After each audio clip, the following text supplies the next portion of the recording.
رب العالمين الرحمن الرحيم مالك يوم الدين والعاقبة للمتقين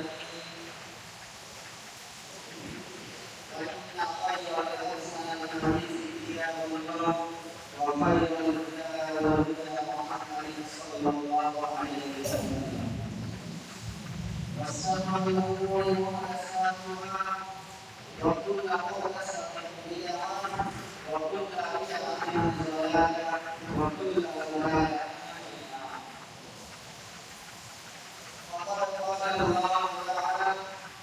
في القرآن الحكيم والفرقان الحميد أعوذ بالله من الشيطان الرجيم بسم الله الرحمن الرحيم اليوم أكملت لكم دينكم وأتممت عليكم ونعمتي ورضيت لكم الإسلام دينا. উপস্থিত সম্মানিত ইমাম সাহেব সাল্লাল্লাহু আল্লাহু তাআলার জন্য যিনি আমাকে আমাদেরকে পবিত্র জুমাতে পবিত্র ইসলামে মসজিদে আসার জন্য দান করেছেন তাই আল্লাহ রাব্বুল আলামিন প্রশংসা জানাতে হবে আলহামদুলিল্লাহ। রব্বুল আলামিন জানান মুহাম্মদ রাসূলুল্লাহ সাল্লাল্লাহু আলাইহি ওয়াসাল্লাম সম্পূর্ণ দৌলত সালাম ও সালাওয়াত আল্লাহুম্মা সাল্লি আলাইহি আল্লাহুম্মা বারিক আলা সাল্লি সূরা আল-কারিমে আয়াত কারিমা তেলাওয়াত করেছি অল্প সময়ের মধ্যে কোরআন এবং হাদিস থেকে আলোচনা করব ইনশাআল্লাহ। আজকে আমার আলোচনা হবে ফিতরা সম্পর্কে এবং ফিতরা কিভাবে ব্যবহার করতে হবে, ফিতরা কিভাবে করতে হবে, কোন প্রস্তুতি আমাদের করতে হবে এবং ফিতরা আমাদের আলোচনা করব ইনশাআল্লাহ। আল্লাহ রাসূল সাল্লাল্লাহু আলাইহি ওয়াসাল্লাম একবার নির্বাণ থেকে ফিরে আসেন যখন তার যখন তিনি নামের আমি বললেন, আবার যখন মৃত্যু হবে নামের তখন আমি বললেন, যখন মৃত্যু হবে নামের তখন আমি বললেন। এবং আল্লাহ রাসূল সাল্লাল্লাহু আলাইহি ওয়াসাল্লাম যত সাহাবা ছিল সবাইকে বলল যে আমি কেন বলেছি তোমরা জানো? আল্লাহ রাসূল সাল্লাল্লাহু আলাইহি ওয়াসাল্লাম বললেন যে আমি যখন প্রথম আমার নাম ছিল তখন আল্লাহর মালায়েকা অর্থাৎ জিবরাইল আলাইহিস সালাম তিনি দোয়া করছেন আল্লাহর কাছে যে আল্লাহ যারা রমাদান মাস এলো, রমাদান মাস দিয়েও নিজের গুনাহকে মাফ করে দিতে পারলো না, রমাদান ছিনিয়ে দিতে পারলো না, নাজাত দিতে পারলো না, তাকে তুমি ধ্বংস করে দাও, তাকে তুমি রহমত করে বঞ্চিত করো। তখন আমি বললাম আমি। যখন আল্লাহ রাসূল সাল্লাল্লাহু আলাইহি ওয়াসাল্লাম আমি বললেন, এটা চিন্তার একটা বিষয় আছে। যখন দ্বিতীয় ধাপে যখন আল্লাহ রাসূল সাল্লাল্লাহু আলাইহি ওয়াসাল্লাম আসলেন, তখন আমি বললেন, তখন আল্লাহ রাসূল বলেন আমি তখন আমি বললাম আল্লাহ ফেরেশতা জিবরাইল আলাইহিস সালাম বলেছেন, হে আল্লাহ তুমি তাকে রহমত করো না, তুমি তাকে তোমার রহমত থেকে বঞ্চিত রাখতে দূরে রাখো, তাকে ধ্বংস করো। সেই ব্যক্তিকে আল্লাহ রাসূল সাল্লাল্লাহু আলাইহি ওয়াসাল্লাম বলেছেন যে জিবরাইল আলাইহিস সালাম বলেছেন সেই ব্যক্তির নামে যারা মৃত মা বাবা পেয়েছে বা তাদের কোনো অ্যাক্সিডেন্ট পেয়েছে কিন্তু তাদের সেবা যত্ন করতে পারেনি, তাদের কাছে সে আমল হতে পারেনি, সেই ব্যক্তির ধ্বংস বা আল্লাহ রাসূল সাল্লাল্লাহু আলাইহি ওয়াসাল্লাম বলেছেন সে যেন আল্লাহর রহমত থেকে বঞ্চিত হয়ে যায়। আল্লাহ বলেন আমিন। এবং তৃতীয় নম্বরে যখন আল্লাহ রাসূল সাল্লাল্লাহু আলাইহি ওয়াসাল্লাম তখন বলেন আমিন। আল্লাহ রাসূল সাল্লাল্লাহু আলাইহি ওয়াসাল্লাম বলেন তখন ফেরেশতা জিবরাইল আলাইহিস সালাম তখন বলেছেন, হে আল্লাহ তুমি তাকে রহমত থেকে দূরে রাখো, তুমি তোমার রহমত থেকে দূরে রাখো, মোহাম্মদ সাল্লাল্লাহু আলাইহি ওয়াসাল্লামের নাম শুনলো এবং যার সামনে নাম উচ্চারণ করা হলো সে মোহাম্মদ সাল্লাল্লাহু আলাইহি ওয়াসাল্লামের নামে দরুদ পাঠ করলো না, তাকে যদি তোমার রহমত থেকে বঞ্চিত করা হলো। তাহলে তিনি সাল্লাল্লাহু আলাইহি ওয়াসাল্লাম বলেন, যেমন আমি উম্মাতে আছি তেমন এই উম্মাত থেকে তিনি নাম ছিলেন, এগুলো আপনাদের জন্য আছে yang bisa dikatakan aku ambil situasi kamu itu oleh konsider kalau pakai itu saudara katakan nah kamu akan memakai habis saya dengan tindakan habis dengan itu আমাদের এমন ভাবে মানসিক আমরা নির্মাণ করেছি যে দ্বিতীয় ধাপে আমাদের কাজ হবে দ্বিতীয় ভাবে কাজ হবে মানে তো আমাদের কাছে একটু হয় কেন আল্লাহ রাসূলুল্লাহ সাল্লাল্লাহু আলাইহি ওয়াসাল্লাম তিনি দ্বিতীয় ধাপে ছিলেন এই হাদিসের বর্ণনা হয় যারা যারা ইসলাম আল্লাহ রাসূলুল্লাহ সাল্লাল্লাহু আলাইহি ওয়াসাল্লাম তিন জন্য আর বলেছেন ওয়া মুসলিমকে ফেরেশতা মালাইকা ফেরেশতা ফেরেশতা জিবরাইল আলাইহিস সালাম তিনি ওয়া মুসলিম আল্লাহ রাসূলুল্লাহ সাল্লাল্লাহু আলাইহি ওয়াসাল্লাম বলেছিলেন তাহলে এই দুসরা কর্মী রওয়াজ হবে না এটা হবে না 100% তাহলে চিন্তা করুন যারা আমরা রমজান মাস পেয়েছি রমজান মাস পেয়ে পাওয়া সত্ত্বেও আমরা যারা নিজের গুনাহকে ক্ষমা করে দিতে পারলাম না আল্লাহর রহমতকে আমরা ছিনিয়ে নিতে পারলাম না জিয়ে নিতে পারলাম না আমরা নিজের গুনাহের জন্য নাজাত চাইতে পারলাম না তাদের জন্য ফেরেশতা বলছেন তাকে তুমি রহমত দিও না আল্লাহ রাসূলুল্লাহ সাল্লাল্লাহু আলাইহি ওয়াসাল্লাম আমাদের এই রহমত পাওয়া যাবে না যদি আমরা এই সিয়ারকে ভালো না করি বা যারা আমরা সিয়ার ভালো বলে নেই তাদের জন্য আমরা রহমত নেই তাদের জন্য নাজাত নেই মাগফিরাত নেই বিরাদার ইসলাম কোন মুশকিল আছে যাই হোক আমরা অনেকেই জানি যে আমাদের এই মাসের শেষ এই রমজানের শেষ জুমা আমাদের দুই দিন বাকি আমাদের সামনে রয়েছে তারপরে আমাদের সামনে থেকে রমজান মুবারক মাস এই মাহিনা আমাদের সামনে থেকে চলে যাবে আমরা আল্লাহর সামনে বসে পাবো ইনশাআল্লাহ আল্লাহ আমাদের হায়াত রাখেন আল্লাহ আমাদের দোয়া করি আল্লাহ আমাদের হায়াত রাখেন তাদের বারাকাত যেন সামনে মাসে আমরা এই রমজান মাস পাই আমিন বিরাদার ইসলাম তাই বলছিলাম এই রমজান মাস সিয়াম রেখে যদি আমরা সিয়াম কিছু কাজ করি তাহলে কিন্তু আমরা সিয়াম পূর্ণ হবে না আপনার নামাজের পূর্ণ হবে না আপনার দানের পূর্ণ হবে না তারপরে আপনি সাদাকাতুল ফিতর যেটা আল্লাহ রাসূল সাল্লাল্লাহু আলাইহি ওয়াসাল্লাম সাড়ে 1400 বছর আগে দেখতে চলে গেছেন ওরা চলে গেছেন সবকে নিয়ে আল্লাহ রাসূল সাল্লাল্লাহু আলাইহি ওয়াসাল্লাম আল্লাহ বলেছেন আল্লাহ রাসূলকে সাদাকাতুল ফিতর দিতে হবে খাদ্য দ্রব্য খাদ্য বস্তু দিয়ে আর বর্তমান জামানায় এক ধরনের কিছু কমিটি দেওয়া হয়েছে তাকে কে পারমিশন দিয়েছে কেউ না কেউ তাকে বলেছে আপনি হয়তো যে ওসিলাকে আমাদের এই করতে হবে আবার পয়সা করতে হবে না সরি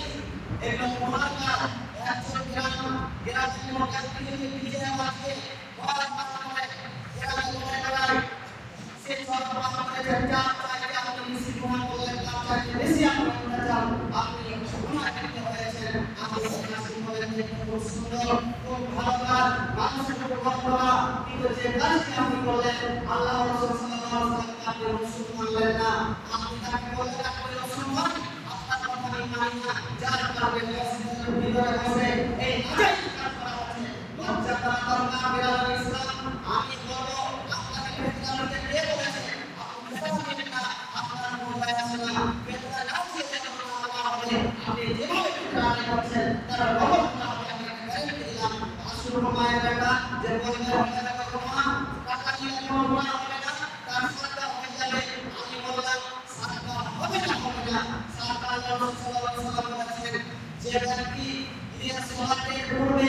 সাদাকাতুল ফিতরের বস্তু দিয়ে আদায় করলো খাদ্য বস্তু দিয়ে আদায় করলো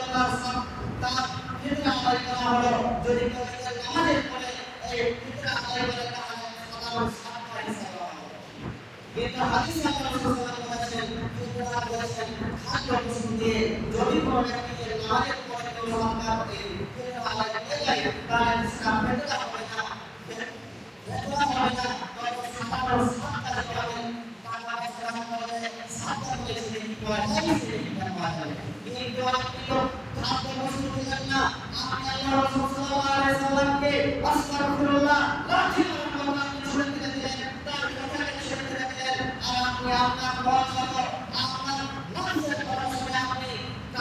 পয়সা নিয়ে চলে গেলেন, অথচ দুনিয়ার কোনো আলেম আজ পর্যন্ত সেই হাদিস থেকে প্রমাণ দিতে পারেনি, আর কিয়ামত পর্যন্ত প্রমাণ দিতে পারবে না যে সাদাকাতুল ফিতর, সাদাকাতুল ফিতর আমরা টাকা অর্থ দিয়ে দিতে হবে, কিয়ামত পর্যন্ত প্রমাণ দিতে পারবে না। আপনাকে আমি চ্যালেঞ্জ দিলাম, আপনার মুর্শিদাবাদ মামলা খান ওরা পৃথিবীর মানুষকে আমি বলতে চাই, আসুন আপনি আহলে হাদিস আলেমের কাছে আসুন। আমি প্রশ্ন করতে রয়েছি, আমি সেই বলার কাছে প্রশ্ন করতে রয়েছি, সে আমাকে প্রমাণ দাও সাদাকাতুল ফিতর টাকা দিয়ে অর্থ নিয়ে প্রমাণ রয়েছে, স্পষ্ট হাদিসে প্রমাণ রয়েছে, সহিহ হাদিসে প্রমাণ রয়েছে। আমি তার কাছে ক্ষমা চাইবো, আমিও টাকা পয়সা দিয়ে আমি অর্থ দিয়ে সাদাকাতুল ফিতর আদায় করবো। আপনাকে আমি বলে দিলাম, আপনাদের মুসল্লি আপনাদেরকে আমি বলছি, আপনার জানাতে যে কোনো আলেমকে আপনি নিয়ে আসতে পারেন, তার সামনে আমি মুনাজারা করতে রাজি রয়েছি, তার সামনে আমি কথা বলতে রাজি রয়েছি, সে বলবে একবার যে সাদাকাতুল ফিতর আদায় করা যাবে অর্থ দিয়ে। আমি বললাম আল্লাহ রাসূল সাল্লাল্লাহু আলাইহি ওয়াসাল্লামের হাদিস বলেছেন, আপনার কোনো শুনে কোনো সংসার কোনো সবাই কোনো সংসার কোনো সংগঠন কোনো সমাজ কোনো সমাজ কোনো সিয়াগার কোনো সকার আপনি সহিহ বুখারীর হাদিস শুনে দেখুন, আল্লাহ রাসূল সাল্লাল্লাহু আলাইহি ওয়াসাল্লাম বলেছেন সাদাকাতুল ফিতর আদায় করতে হবে খাদ্য বস্তু দিয়ে। আবু সাঈদ রাদিয়াল্লাহু আনহু বলেন, আমরা আল্লাহ রাসূল সাল্লাল্লাহু আলাইহি ওয়াসাল্লামের যুগে খাদ্য বস্তু দিয়ে আমরা সাদাকাতুল ফিতর আদায় করতাম। আমাদের জামানায় আমাদের খাদ্য ছিল জোয়ার, কিশমিশ, পানির এবং খেজুর। কথাটা বুঝলেন, আমাদের খাদ্য ছিল, তিনি এই কথা বলছেন, তিনি বলছেন আমাদের খাদ্য ছিল জোয়ার, খেজুর, জল, কিশমিশ, পানি এবং খেজুর। এই চার ধরনের আমাদের খেজুর আমাদের বস্তু আমাদের ছিল, খাবার বস্তু আমাদের খাদ্য বস্তু ছিল। এবং অন্য হাদিসে রয়েছে 5 নম্বরের কথা, যেমন বেলাল ইসলাম যেমন আল্লাহ রাসূল সাল্লাল্লাহু আলাইহি ওয়াসাল্লাম এটা বুখারী মুসলিমে বলেছেন, সহিহ মুসলিম নাম্বার দেখুন 984 এবং 986 নাম্বার হাদিস আল্লাহ রাসূল সাল্লাল্লাহু আলাইহি ওয়াসাল্লাম বলেছেন। আপনি এই হাদিসগুলো পড়ে দেখবেন, একবার চিন্তা ভাবনা করুন, কি আপনাকে বলেছেন জায়েজ না জায়েজ কিছু হবে, কে বলেছেন আপনাকে জায়েজ ধরে রাখতে হবে। যদি আপনি জায়েজ ধরে রাখেন, আমি 100% আপনাকে বলতে পারি, আপনি একজন আপনি লোক দেখার জন্য আপনি সাদাকাতুল ফিতর আদায় করছেন, আপনি লোক দেখার জন্য আপনি পালন করছেন, আপনি লোক দেখার জন্য আপনি নামাজ রোজা সব কিছু আপনি পালন করেন। আপনার মধ্যে ঈমান নেই, আপনাকে 100% বলতে পারি, যদি আপনার মধ্যে ঈমান থাকে, আল্লাহ রাসূল সাল্লাল্লাহু আলাইহি ওয়াসাল্লামের হাদিস অস্বীকার করার জন্য আপনি সরাসরি চিন্তা ভাবনা করবেন, আপনার খাওয়া চলে যাবে, আপনার ঘুম চলে যাবে, আপনার কিছু আপনার আসলে চিন্তায় পড়ে যাবেন যে একজন বিশ্ব দুনিয়ার পৃথিবীর শ্রেষ্ঠ ব্যক্তি যিনি যে কথা বলেছেন তার কথাকে আমরা কিভাবে অস্বীকার করতে পারি। আর আপনি পবিত্র জুমার মসজিদে বসে এই নাজায়েজ কাজ করছেন, কিভাবে আপনার অধিকারটা বিরোধী। এবার আমি ইসলাম আপনাদের জীবন ভাইদের আমি বলতে চাই, আল্লাহ রাসূল সাল্লাল্লাহু আলাইহি ওয়াসাল্লাম বলেছেন, যেমন ইবনে ওমর রাদিয়াল্লাহু আনহু হাদিসে বর্ণিত আছে, ইবনে ওমর বলেছেন রাসূলুল্লাহ সাল্লাল্লাহু আলাইহি ওয়াসাল্লাম যাকাতুল ফিতর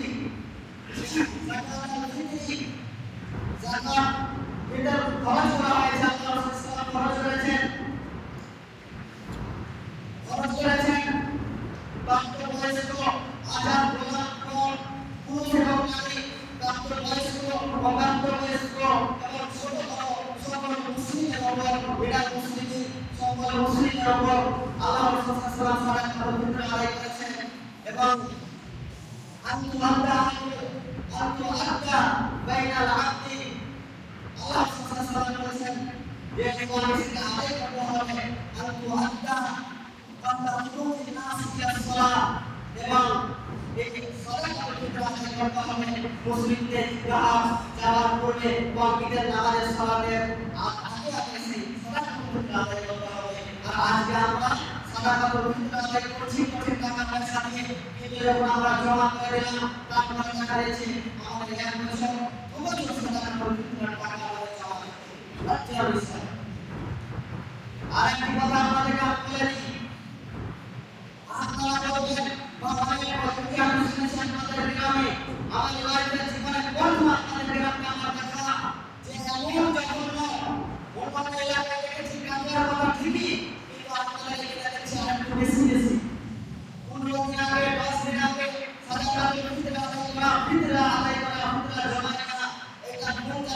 পেলেন, কোথায় পেলেন? আমার জীবনে আল্লাহ কোথাও আমি দেখিনি বা শুনিনি। আপনাদের এখানে আল্লাহ আমাকে নিয়ে এসেছেন, হয়তো কোনো ব্যক্তি আমার মাধ্যমে আল্লাহ তাকে হিদায়াত দিবেন, যার কারণে হয়তো আমি এসেছি। আমি একটা আশঙ্কা রাখি বা একটা মাথায় এসেছে, আমি কিছু আলোচনা করবো। আমি কোনো পবিত্র ভয় করি না, কোনো এলাকাবাসীকে ভয় করি না। আল্লাহ আমার ভাগ্যে লিখে রেখেছেন, আমার ভাগ্যে লিখে রেখেছেন, আমার মা বাবার দোয়া রয়েছে, আমি মাথা কাটে পিছিয়ে দিয়ে নিই। তাই আমি বলতে চাই, আমি কোনো মানুষকে ভয় করি না। কোন কথা যেটা আমি জানি সেটা আমি আপনাকে বলে যাবো, আপনি মানো না না মানো সেটা আপনার ভিন্ন করা, কিন্তু যেটা হক আমি সেটা আমি করবো। এরা ইসলাম আল্লাহ সাল্লাল্লাহু আলাইহি ওয়াসাল্লাম বলেছেন, সালাতুল ফিতর আদায় করতে হবে কখন? মুসলিমদের ঈদগাহ সালাতের যাওয়ার আগে আগে তাকে সালাতুল ফিতর আদায় করতে হবে, অর্থাৎ ঈদের দিন আদায় করতে হবে। এমন নিয়ম প্রমাণ আছে, ইবনে উমর রাদিয়াল্লাহু তাআলা আনহু 28, 29 এবং 30 তারিখ এবং এই 30 তারিখ 3 দিন হলো এবং ঈদের দিন 1 তারিখ, যেটা শাওয়াল মাসের 1 তারিখ হয়। এই 4 দিন আল্লাহ রাসূল সাল্লাল্লাহু আলাইহি ওয়াসাল্লামের হাদিসে পাওয়া যায়, যেটা ইবনে উমর বলেছেন যে আমরা এই 4 দিন আমরা সালাতুল ফিতর আদায় করি। সালাতুল ফিতর আদায় করব না, তাহলে এই হাদিস থেকে বোঝা যায় যদি কোনো ব্যক্তি ইচ্ছা করে যে আমরা ঈদের আগে আগে সালাতুল ফিতর জমা করব, আদায় করব, তাহলে সে 28 তারিখ থেকে করতে পারে। অর্থাৎ আকাশ ওটা হয়ে যাবে, সূর্য ওঠার পর সে ইফতার করার পর সে আদায় করতে পারে। আপনাকে পারমিশনটা কে দিল যে আপনি বলবেন সালাতুল ফিতর আজকে আদায় করব? আপনাকে একটা বুঝু কে দিল? ইসলাম আপনাকে ছোট করে আসেনি, আপনার জন্য আমি আপনার নামে বড় লাগাতে আসেনি। আপনাকে বলছি আল্লাহ সাল্লাল্লাহু আলাইহি ওয়াসাল্লাম কোনটা জাতির জন্য আপনি দায়িত্ব রেখেছেন, কোনটা মানুষের জন্য দায়িত্ব রেখেছেন, অর্থাৎ এইটা হচ্ছে আমার যারা সন্তান আছেন, যারা গরিব রয়েছেন তাদের জন্য একটা আমানত, গ্রামবাসীদের জন্য এই আমানতের খেয়াল করা হবে না। যদি না করতে পারেন তাহলে আপনারা এই আমানত ছেড়ে দেন, গ্রামবাসী দেখে নেবে। কেননা কোনো হাদিসে কোনো নয় যে কমিটির সন্তানকে জমা করতে হবে, যে আছে হাদিসে কোনো যে বলবে যে কমিটিকে জমা করতে হবে, কোনো হাদিসে বলে না যে আমল করে নয়। তবে যদি কেউ জমা হাদিসে ভালো আছে মাথায় আমার চিন্তা ভাবনা করে দেখুন যে আল্লাহ রাসূল সাল্লাল্লাহু আলাইহি ওয়াসাল্লাম বলেছেন যে আল্লাহ রাসূল সাল্লাল্লাহু আলাইহি ওয়াসাল্লাম যার সাথে জমা করা হবে তখন সরকার ছিল না, কমিটি ছিল না, তখন ইসলামী রাষ্ট্র ছিল। তাদের দেশের সরকার বিপরীত সরকারকে তারা জমা করতো এবং সরকারকে জমা করে তখন বিলি করা হতো। আমাদের সাথে বিলি করা হতো। আমাদের সরকার কর্মী জমা করে আপনাদের সরকার এখন পাজি হয়তো মহাত্মা রয়েছে, তাহলে আপনি তো হিন্দু ওনার কথা চলবে না, আপনার মুসলিম। আমাদের সরকারকে যদি আমরা বলি সরকার উকিল বানাই প্রেসিডেন্ট, তাহলে আমরা উকিল দিতে পারি যায়। ওই সরকার কমিটি যদি আমানত রাখতে পারে তাহলে গ্রামবাসীরা আপনারা তাকে আমানত দিতে পারেন, আপনাদের ফিতরা আপনারা করতে পারেন। যে ফিতরা আপনারা যেভাবে আল্লাহ সাল্লাল্লাহু আলাইহি ওয়াসাল্লাম আপনার জন্য কুরবানি করেছেন, জায়েজ করেছেন, কুরবানিকে আপনাদের সুন্নাত করেছেন এবং আপনার জন্য নামাজ করেছেন, ওয়াজ করেছেন, সিয়াম করেছেন, সেভাবে আপনি আল্লাহর জান্নাত আপনাকে আদায় করতে হবে। আল্লাহর ফরজ ইবাদত আপনি কিভাবে একজন মানুষের মাথা তুলে দিতে পারেন, আপনি জানেন সামাল রক্ষা করতে পারবেন না, কিভাবে তুলে দিতে পারেন। যদি তাহলে জানা যাবে আপনি সুস্থ মানুষ, আপনার আমার জন্য আল্লাহ চেষ্টা করে আপনি যদি এখন চেষ্টা করছেন। আল্লাহ সাল্লাল্লাহু আলাইহি ওয়াসাল্লাম বলেছেন এই সরকারকে তারা কিয়ামতের মাঠে জাহান্নামে যাবে, যারা রিয়াকার করে, যারা লোক দেখানো করে, তাদেরকে আল্লাহ সাল্লাল্লাহু আলাইহি ওয়াসাল্লাম বলেছেন তাদের জন্য বলেছেন জাহান্নাম। যারা ইসলাম আপনি বলবেন আমরা কতজন বলি থাকবো, আপনি দেন আপনাকে দিতে মানে নাই, কিন্তু দেখেন সামনে কুরবানি আছে, আপনি কুরবানিতে পশু জবাই না করে তার মূল্য আপনি পয়সা দান করে দিবেন, কুরবানি হয়ে যাবে। আমি বলেছিলাম যদি আপনার টাকা দিয়ে কুরবানি আদায় হয়ে যায়, আমি বলে দিলাম আপনার কুরবানির টাকা দিয়ে আপনার কুরবানি আদায় হয়ে যাবে। এই আসেন কুরবানিতে আমি তার সাথে বেশি রাখি যত আছে সমস্যা আছে আমি আপনাদের বেশি করব। আমার কুরবানি না থাকলে আমাদের শিক্ষক ভাইরা তাদেরকে নিয়ে আসবো, যারা আমাকে কুরবানি করে তাদের গ্রামে নিয়ে আসবেন, সরকার কুরবানি করে দেবো। তারা দেয় তাহলে আমি তাদের কথা মেনে নেব। কোনো মাতামাত চলবে না, কোনো ইমামের কথা চলবে না, কোনো ফাকির কথা চলবে না, কোনো মুহাদ্দিসের কথা চলবে না। যেখানে স্পষ্ট হাদিস আছে, যেখানে স্পষ্ট হাদিসে চলে এসেছে ফাকাদ রাসূলুল্লাহ সাল্লাল্লাহু আলাইহি ওয়াসাল্লাম আল্লাহ রাসূল সাল্লাল্লাহু আলাইহি ওয়াসাল্লাম বলেছেন যাকাতুল ফিতরে খাদ্য বাবদ দিয়ে খাদ্য বস্তু দিয়ে সেখানে কোনো ইমামের কথা চলবে না, কোনো সাহাবীর কথা চলবে না, বেরাদারি ইসলাম কোনো মুহাদ্দিসের কথা চলবে না। যেখানে আল্লাহ রাসূল সাল্লাল্লাহু আলাইহি ওয়াসাল্লাম বলে দিয়েছেন সেখানে কোনো কথা চলবে না, কোনো বাংলা চলবে না। কুরবানিতে আল্লাহ গরু, আল্লাহ বকরি খাসি আর দুম্বা আর উটনি নিয়ে আসেন। তখন আপনি আপনার কথা শুনবেন যে আমরা এর বদলে টাকা দিয়ে দিব, খাসির বদলে টাকা দাম করে দিব। ওই আপনার কথা হবে না, তখন যে আপনার খেতে হবে, তখন আপনি যে গোশ খাবেন আপনি আনন্দ করবেন, যার কারণে আপনি এটা বদল করতে পারেন না। আল্লাহ রাসূল সাল্লাল্লাহু আলাইহি ওয়াসাল্লাম এটা একটি ইবাদত, আপনার যাকাতুল ফিতর একটি ইবাদত। এই ইবাদতকে আপনি কিসে বদলে করা যায় না। নামাজ পড়তে হবে, আপনি আপনার ভাইকে বলে দিবেন তুমি যখন নামাজ পড়তে যাচ্ছ টাকা দিলাম, আমি আজকে সারাদিন নামাজ পড়ব না, আমি 200 টাকা দিলাম, আজকে যখন নামাজ পড়ব না আপনি মসজিদে দান করে দিবে। যেহেতু বলবেন যেহেতু আপনার ভিতরে আপনি দরকার টাকা দিয়ে যায় হয় এই নামাজ পড়তে হবে, এই টাকা দিয়ে কুরবানিতে আপনার যায় করতে হবে, আপনার টাকা দিয়ে আমি বলে দিলাম। আর যদি আপনি বলেন না বসুন আদায় করতে হবে, তাহলে যেভাবে আমার রাসূল সাল্লাল্লাহু আলাইহি ওয়াসাল্লাম সেভাবে আপনি আদায় করেন। আমি কষ্টের কমিটিদেরকে বলবো দুঃখ নেবেন না, আমি আপনাদের শত্রু নয় বা আপনারা আমার শত্রু নয়, যে আপনাদেরকে আমি অপমান করছি, আপনার ভালোর জন্য আপনাকে বলছি। খবরদার কোনো গ্রামবাসীর আপনি আমাদের রক্ষা করতে পারেন তাহলে আপনি আমাদের দেন, আর যদি না পারেন তাহলে আপনি আমাদের ছেড়ে দেন। যদি আপনি না ছাড়েন তারা বিচার করেন তাহলে এগুলোকে সত্য অর্জন করবে, হয়তো আপনার পুরা গ্রামের মধ্যে পুরা 10টা লোক আপনাকে এটা সত্য করবে যে এবারে কিছু কমিশন খায়।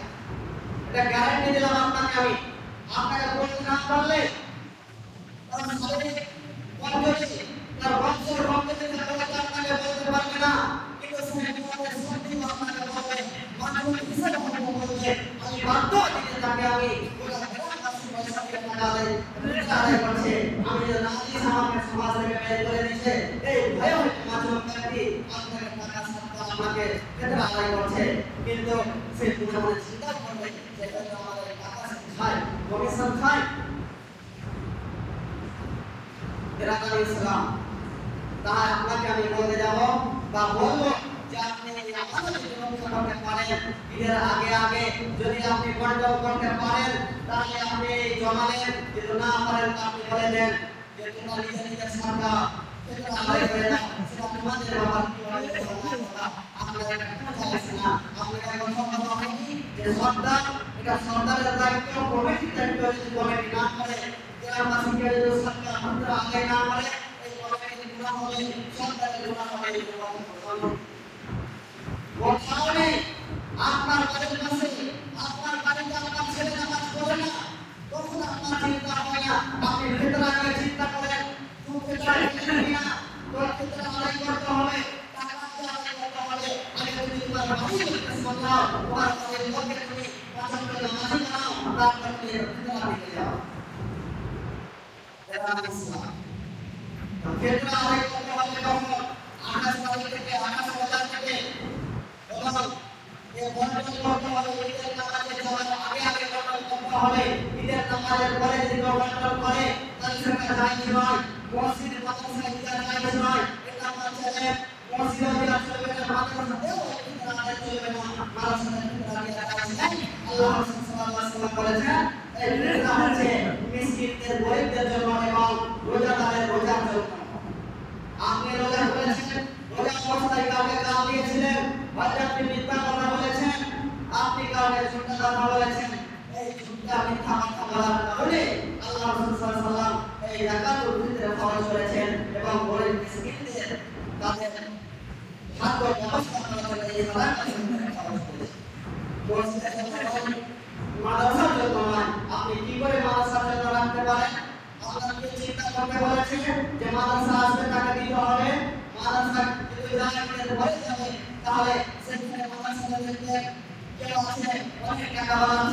আবার কেউ গরিবের ছেলে আছে, কেউ মাধ্যমিক লোকের ছেলে আছে, এবার অনেক ছেলে রয়েছে। আপনার ফেডারেল টাকা সেখানে যাবে, আপনার ফেডারেল খাদ্য সেখানে যাবে, সেখানে দেখা গেল সবাইকে খাওয়াই দেওয়া কমিটিরা সবাইকে খাওয়াচ্ছে আর সবাইকে যায় না, তাহলে আপনার ফেডারেল আপনার ফেডারেল কি হবে? এই চিন্তা করতে মানুষকে করতে হবে যে আমি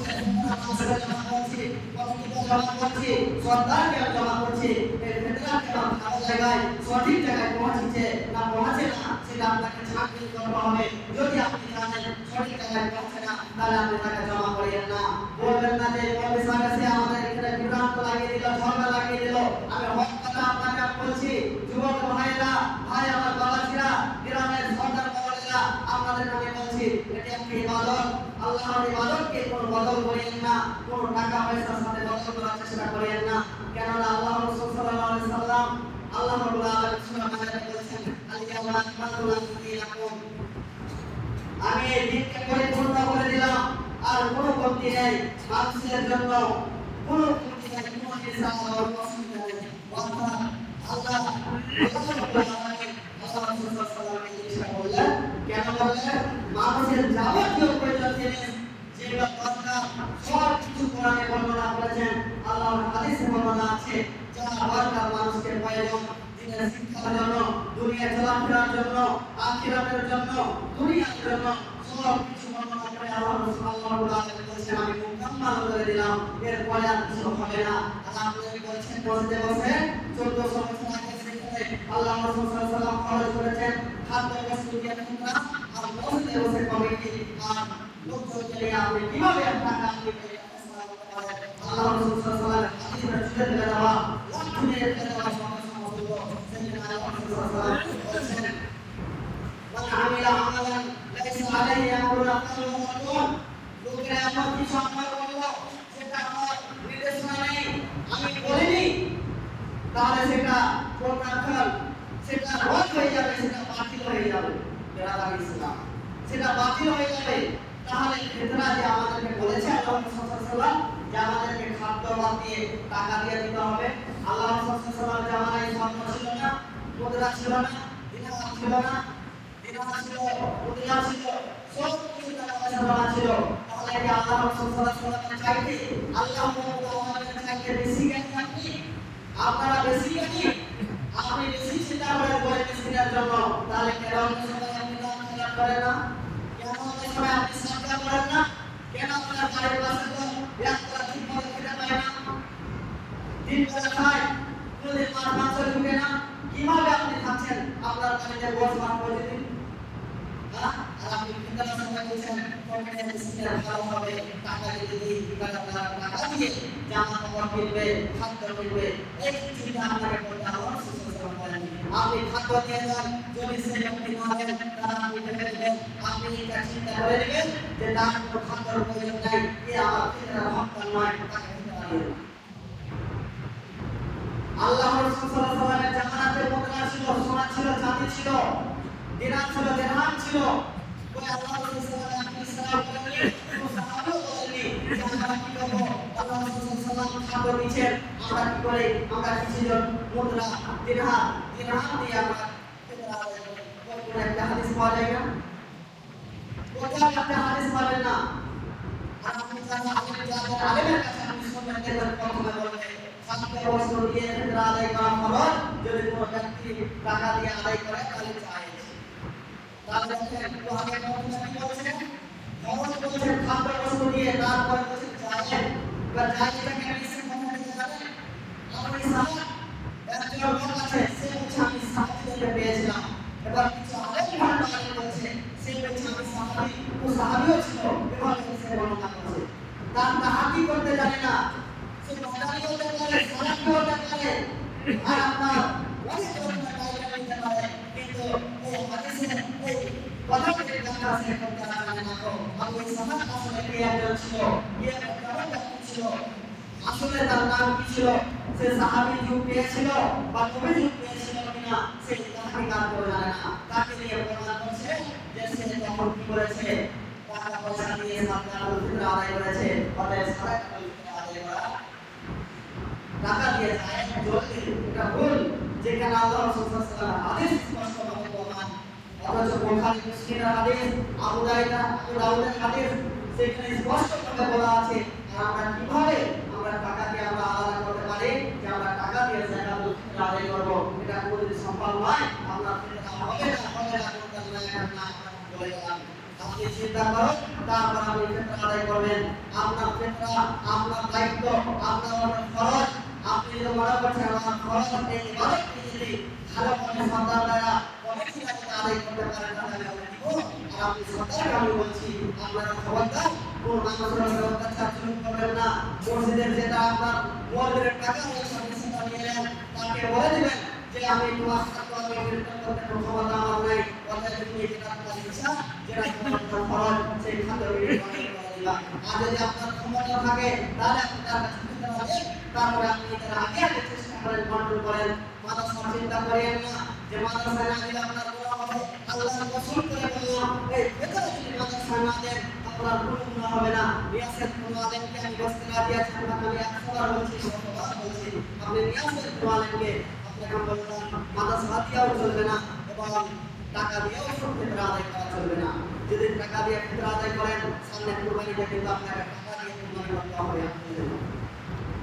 আপনাদের ইসলাম আরেকটি কথা বলছিলাম অনেক টাইম হয়ে গেছে বাস্তব কিছু কথা বলবো ঈদের সালাতের ব্যাপারে হয়তো অনেক গরিব মানুষ ভাই বাবা যারা আছেন হয়তো জামা কাপড় কিনতে পারেন না তাদেরকে আমি বলবো অনেক ধরনের বাংলাদেশে দেখা যায় যে ঈদের নামাজে চাই না ওয়াজ্জায় কাপড় দেয় আমি বলবো ওয়াজ্জাটা তাদের করা দরকার যারা মজা না রেখে সিয়ার পালন না করে সুন্দরভাবে সেজে গুজে আগে পৌঁছে যায় তাদের লজ্জা করা দরকার আপনি তো সিয়াম রেখেছেন আপনি একজন রুটি গরিব মানুষ আপনার জীবন কাপড় যদি আপনি সেভাবে নিয়ে নামাজ পড়ে আসেন আপনাকে সেভাবে আপনার নামাজ পড়তে হবে নামাজ আদায় করেন আপনি লিখতে পারবেন ইনশাআল্লাহ নামাজ তো তাদের করতে চাই নয় যারা সিয়াম পালন করে ক্ষমতা থাকতে কাপড় থাকতে সিয়াম পালন করেনি আর ঈদের দিন আগে যে পাঞ্জাবি কিনে আর প্যান্ট শার্ট কিনে আর আতর লাগিয়ে ছেলে ভাই হাজির হয়ে যায় তাদের লজ্জা করা দরকার যারা ইসলাম আরেকটি কথা বলেছিলাম ফিতরার ব্যাপারে যারা ফিতরা জমা করে রাখছেন এই ফিতরা কিন্তু সারা জীবন হবে না অনেক জায়গায় শোনা যায় যে টাকা দিয়ে ফিতরা দিলে দেখা যায় ওই গ্রামে গ্যারান্টি পয়সা জমা রাখে কমিটি আমরা অবশ্যই টাকা জমা রাখতে বলে কোনো অমনি মানুষ আছে তাকে টাকা আমরা করে আমরা এই টাকা দান করে দিব আমরা অধিকার আমাকে অধিকার আল্লাহ স্বীকার করি আপনাকে আগে করতে শেষ করে দিতে হবে আগে শেষ করে দিতে হবে যেটা অনেক ধরে আপনাকে বোঝালাম জমা রাখতে পারেন না টাকা বদলে জমা রাখতে পারেন না খাদ্য বিক্রি করে কাপড় কিনে জমি কিনে কোনো গরিবকে বিক্রি করতে পারেন না যে খাদ্য আপনি দিলেন ওই খাদ্য হচ্ছে আপনার মানুষের কোন খাদ্য আল্লাহ আল্লাহ বলছেন আল্লাহ রাসূল সাল্লাল্লাহু আলাইহি ওয়াসাল্লাম বলেছেন জাকাতুল ফিতর আল্লাহ সাল্লাল্লাহু আলাইহি ওয়াসাল্লাম আমরা খাদ্য দিলাম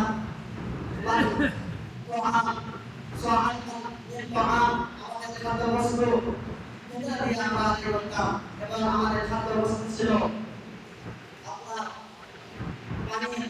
আপনার জল আপনার বিস্কুট এবং খাজুর অর্থাৎ আল্লাহ জামানায় এই খাদ্য পাওয়া যেত অর্থাৎ দোয়ার খাদ্য বস্তু যে কোনো খাদ্য যে খাদ্য মূল খাদ্য যেমন ভাত রুটি এগুলো আমাদের মূল খাদ্য রুটি তৈরি হয় আপনার গম দিয়ে ভাত তৈরি হয় আপনার চাল দিয়ে এগুলো আমাদের এখন মূল খাবার এই খাবার দিয়ে আমরা খাদ্য আদায় করবো একশো পরিমাণ হচ্ছে আপনার 2.5 কেজি থেকে 3.5 কেজি বা 3 কেজি সকল কথামূলক আপনি আদায় করবেন 3.5 কেজি বা 3 কেজি যদি 2.5 কেজি দিয়ে দেন ইনশাআল্লাহ তবে সকল কাম আপনি 3.5 কেজি 3 কেজি জমা করেন মাথা পিছু জয়জন ছেলে রয়েছে জয়জন নিয়েছে স্বামী স্ত্রী সবাই মিলে আপনি আদায় করেন মাথা পিছু 2.5 কেজি 3.5 কেজি বা 3 কেজি একশো পরিমাণ আল্লাহ রাসূল সাল্লাল্লাহু আলাইহি ওয়াসাল্লাম আল্লাহ খাস করে ছোট গ্রামবাসীদেরকে তুমি সালামাতুল ফিতর আদায় করার অনুরোধ করো এবং সাদাকাতুল ফিতর আদায় করো খাদ্য বস্তু আদায় এবং যারা এভাবে জুলুম অত্যাচার করে তাদেরকে তাদের কাছে মানুষের পরিচয় রাখবে যারা জুলুম করে জুলুম আল্লাহ তাআলা ভালোবাসেন না তাদের উপরে আল্লাহ আছে Allah Rasul sallallahu alaihi wasallam dan doa beri bersese ya Allah আমাদের খাস করে ছোট গ্রামবাসীদেরকে তুমি খাদ্য বস্তু দিয়ে প্রতিদান করো এবং নিজের সমাজের আগে আগে বর্তমান দেওয়ার চেষ্টা করো আল্লাহ তাআলা করে বাসী মুক্তিদারের জন্য আমিন ওয়া আখিরু দাওয়ানা আলহামদুলিল্লাহি রাব্বিল আলামিন।